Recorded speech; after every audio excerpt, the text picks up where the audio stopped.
Hey team, welcome back to Rospec. I've had the Dark Horse for a minute now and it's still pretty stock. Too stock! Every time I walk up to it I feel like something's missing. And that is because there is. I've got a collection of parts that I've been meaning to put on and there's no time like the present. So here are the first 5 mods, with one bonus mod that I think that you should do to your Dark Horse. But not only will I tell you what the mods are, I'll show you how to do them too. Come on, let's get into it.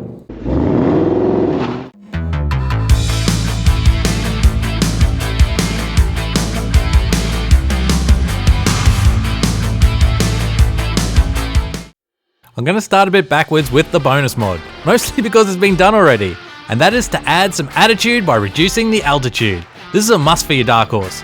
I've gone with Steeda dual rate springs, but there are multiple options for you to achieve the same thing.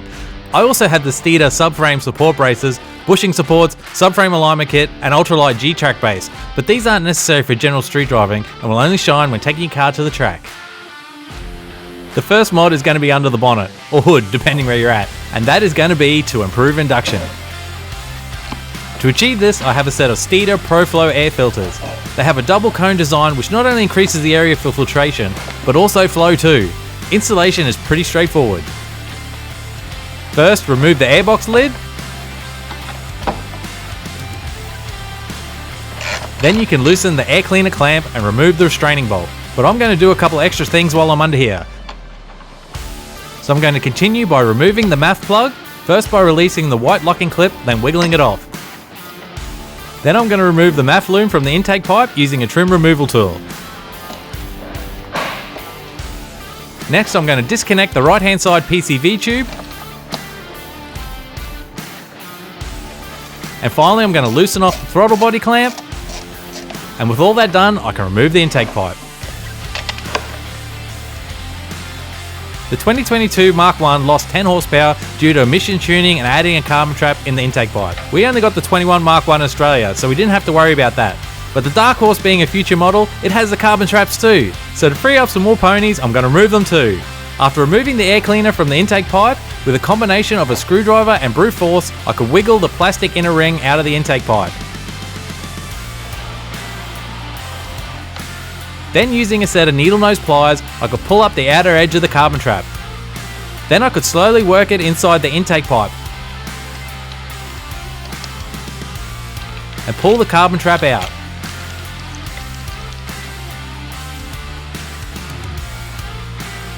With that out of the way, I clip the plastic inner ring back in. You might be able to leave the inner ring out, but this is the area where the air cleaner clamps to. It increases the rigidity of the intake pipe, so I feel better about it being in there. With the carbon trap out, I could take the plastic off the new air cleaner and put it on the intake pipe. I only put it on firm so it wouldn't fall off, but loose enough that I could adjust it if necessary.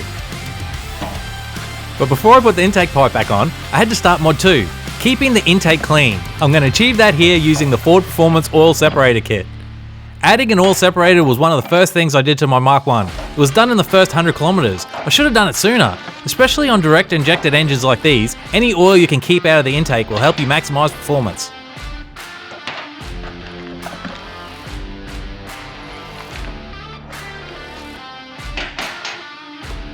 First I needed to get the old left hand side PCV hose out of the way.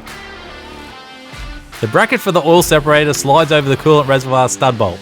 Now I don't know if this is a right hand drive specific issue, but mine had part of the loom restrained on this bolt. I had to cut the cable tie restraining the loom, remove the loom mount which threaded on the stud, then I could drop the oil separator mounting bracket in and tighten it down. Because I didn't remove the strut tower brace, I pre-fit the rear hose to make it easier to connect to the engine and mounted the oil separator to the bracket.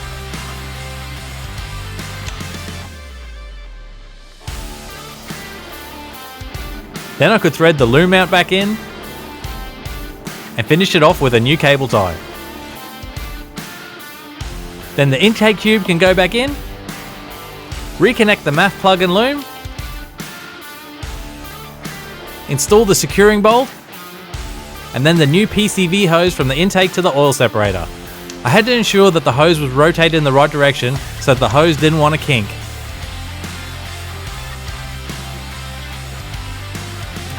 With all that in place, it can all be tightened down, and the left hand side is done. On the right hand side I started with the oil separator. There are 2 bolts holding down earth straps that I needed to replace with stud bolts. Starting with the harder one, I removed the bolt under the strut tower brace. Then installed the stud bolt. Then I did the same for the one on the tower. With the stud bolts in place, I could feed in the oil separator bracket and bolt it into place.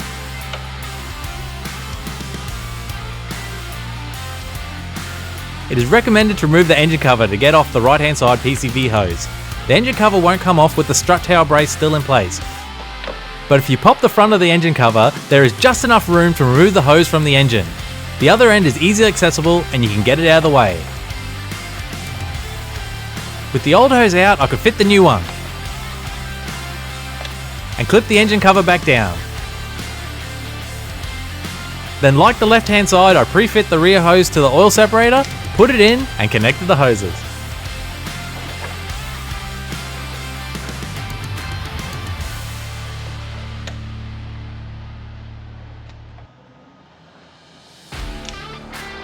Last thing left under the bonnet is the second air cleaner. Again, I popped the airbox lid. Then removed the retaining clip from the hose so that it could come off the intake.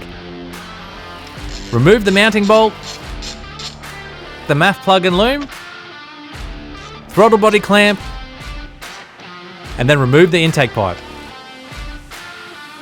Then I removed the air cleaner and the inner ring. I tried to get the needle nose pliers to the end of the carbon trap, but the MAF was in the way. There are only 2 screws holding the MAF in, so I removed them and set the MAF off to the side. Now there's plenty of room. The carbon trap came out heaps easier than the one on the other side. After doing this side, I would highly recommend removing the MAF before pulling out any of the carbon traps. But once done, I could put the MAF back in. If you forget which way it goes in, there is a flow arrow on the side that points towards the throttle bodies. And then I could put the inner ring back in. The air cleaner could go on, again firm but not tight. And the intake tube can go back in. Connect the hose.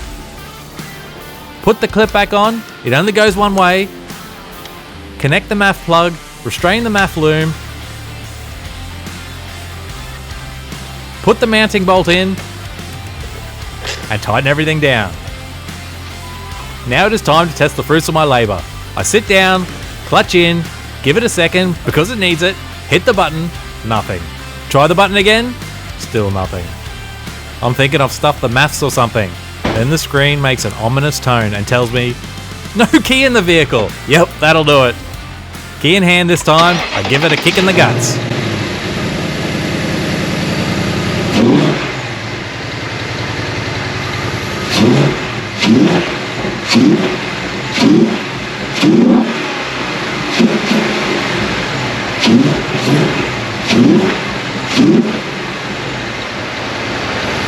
Nice! Now the lids can go back on and I'm finished under the bonnet.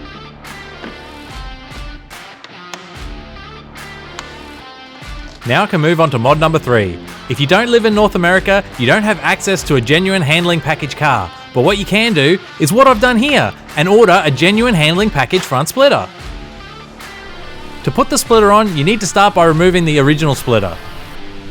And you'll need some room under the car, so if you don't have a hoist or lift, you'll need to jack the car up and put it on stands. The first step is to remove the undertray. It's held on by 22 screws and in my case 2 push clips. There was a hole in the undertray for the third one, but there is no hole on the subframe for it to go through. I'm guessing this is another left to right hand drive difference. After sighting where all the screws were, I moved my way around and get them all out of the way. Then I could remove the 2 push clips and slide the undertray off.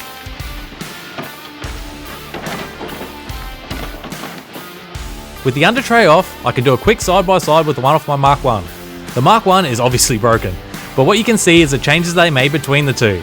The Dark Horse undertray is much shorter, but to compensate they now have a secondary undertray beneath the subframe. I bet this makes it easier for servicing, eliminating the need for the oil filter door on the Mark 1. The Dark Horse also has the Aero strakes at the rear to replace the ducts that were on the rear of the Mark 1 undertray. Now to get the original splitter off, there are some push pins, bolts and snaps that need to be removed. I started by removing the 6 bolts. Actually, while we're under here, you can see the Dark Horse has the same engine cooler as the Mark 1, but the trans cooler looks like it's in front of the radiator. Is that the same as the auto cars? No idea. With the bolts out, the push clips on both sides can come out. Then there are 8 snaps to hold the original splitter to the bumper. 6 you can easily see and 2 are hidden. I simply push down on the 3 snaps in one corner and release the side.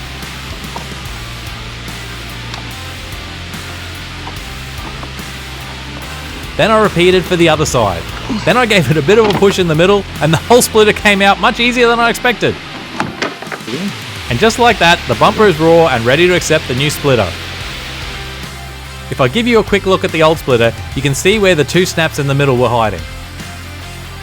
The handling package upper splitter has the same 8 snaps, but it comes raw. To start off, there are 6 speed nuts, some call them U-bolts, that need to be attached to the splitter. Then the splitter can be offered up to the front bumper.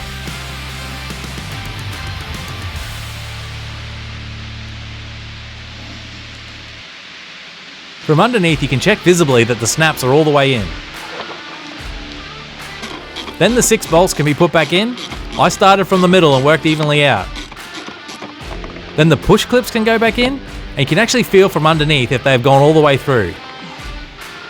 Now it is time to put the under tray back in. I thought it would line up to the front. Wrong.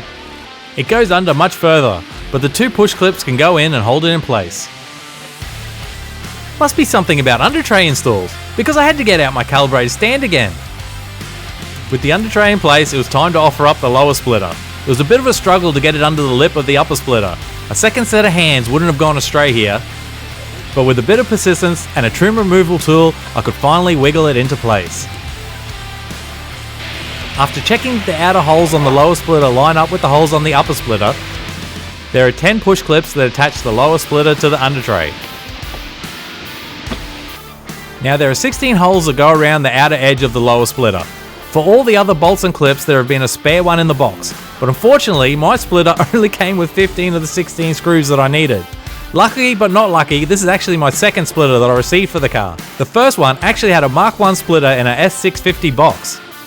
I've since bought it too to help with my Mark 1 rebuild, but the hardware in that box is all for a Dark Horse, so I had the extra screw that I needed in there. With 16 bolts in hand, they could be loosely put in all the holes to make sure it all lined up. Then they can be tightened down. Then the remaining 22 screws removed from the under tray at the beginning can be put back in.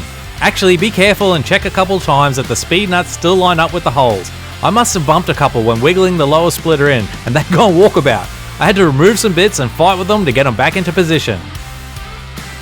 With the splitter installed and the front still up in the air, I can move on to Mod 4, wheels. Nothing makes your car yours more than a set of wheels.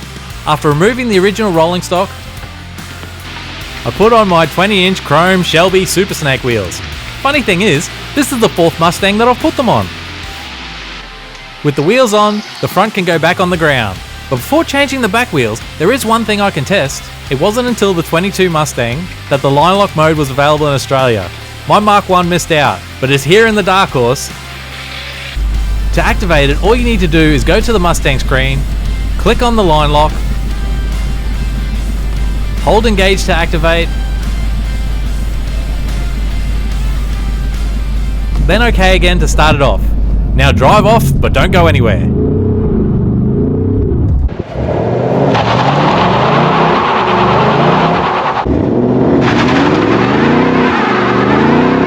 It will hold the car stationary for up to 15 seconds, or you can press OK before that for it to release and drive off. I only did one for a few seconds, mostly because I'm hoping to use these wheels on the Mark 1 when she's back up and running again. Last but not least, Mod 5. We've got on some nice wheels, dropped the suspension, and chucked on the handling package splitter. What better way to finish it off than put on the handling package rear spoiler too?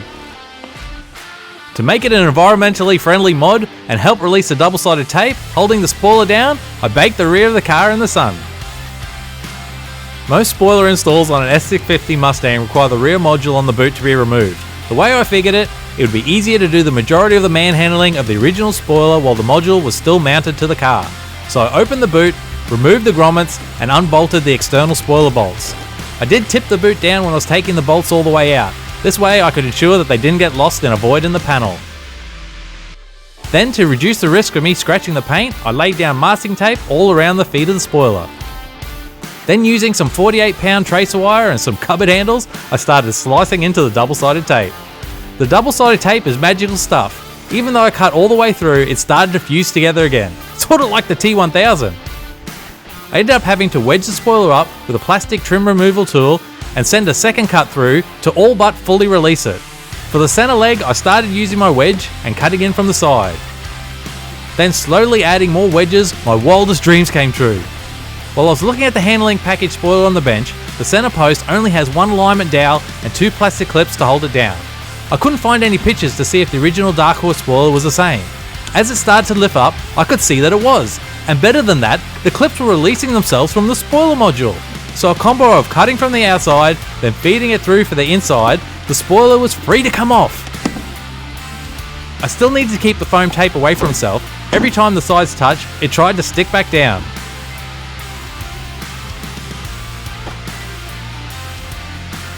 So with the spoiler on the bench, you can see the plastic clips that hold down the center leg. If you're installing an aftermarket version of the handling package spoiler, you will need to remove the module because they use bolts in the place of these original clips. But if you go for the Ford Performance version, you should be able to pull the original spoiler off and just get it ready for the new one. Now is the tedious task of removing all the remaining foam tape on the spoiler module. I started with a heat gun and just worked in small sections. Then, so I could keep the heat on a bit longer, I ended up putting on a work glove. But what I did find was the friction on the back of the glove picked up the foam tape easier. I completed the rest like that. With the bulk of the foam tape removed, I remained the remaining residual using methylated spirits.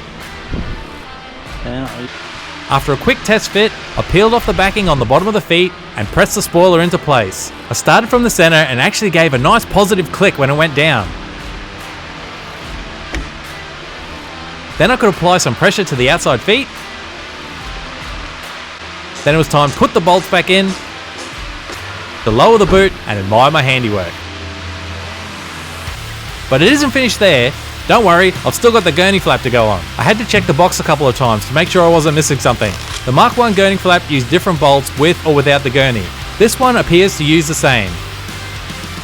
So I removed the bolts from the spoiler, lined up the gurney, and loosely put in all the bolts, starting from the middle, working my way out. With all the bolts in, I could tighten it down. Oh my god, what a difference! The thing is, now I look at it, it looks familiar. It's actually the vision I've had in my head, and I've been driving this car this way for quite a while.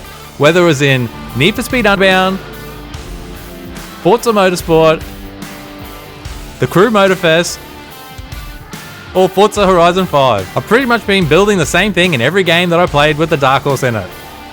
The splitter and spoiler add that extra aggression that the base model is missing. The lowered suspension brings everything close to the ground for a meaner appearance. And the Super Snake wheels have less offset on the front, and the Michelin 4S tyres stand squarer, and don't bulge like the old Pirolis, so they fill up the guards better.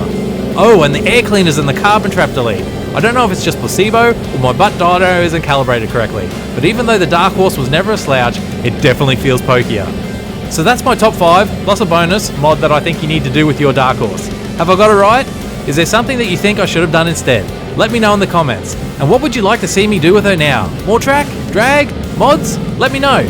Don't forget to like and subscribe to see what I get up to with her. And until next time, remember, there's more to going fast than going fast. Catch you later.